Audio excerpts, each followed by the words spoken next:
కేసీఆర్ గారు కూడా ఇప్పుడు ఈ సాంస్కృతిక సారథికి సంబంధించిన కార్యక్రమాల్లో కొన్ని పాటలకి నేను కూడా లిరిక్స్ రాస్తారని అన్నారని చాలా పాటలకు సారే పల్లవిలు ఇస్తాడు.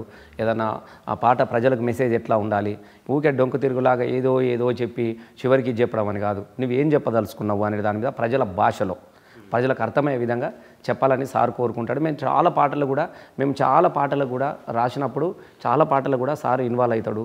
ఏముండాలి ఏందని చెప్తాడు. ఎక్కడైనా చిన్న మార్పులు అవసరం ఉన్నప్పుడు సారే చేస్తాడు. అలా రాసిన పాట ఏదైనా ఒకటి ఇప్పుడు నేను ఇందాక ఫస్ట్ మీకు చెప్పిన కదా గోదావరి కృష్ణమ్మలు మన బిల్ల, అది కేసీఆర్ గారు చెప్పింది. గోదావరి కృష్ణమ్మలు మన బీళ్లకు మల్లాలి, పచ్చని మాగానాలు పసిడి సిరులు పండాలి, సుఖశాంతుల తెలంగాణ సుభిక్షంగా ఉండాలి, స్వరాష్ట్రంలో తెలంగాణ స్వర్ణయుగం కావాలి అనే ఒక పదాలు అనేటి ఈ పొందిక అనేది సారే చెప్పిండు.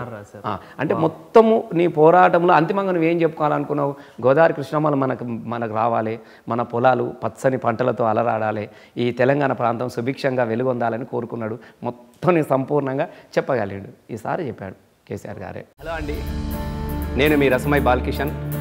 ఇలా నా మనసులోని భావాలను, నా మాటలను, నా పాటలను, నా జీవితాన్ని హై క్యాచీ క్రియేషన్స్ ద్వారా మీకు అందిస్తున్నాను. వినండి, దీన్ని ఆదరించండి.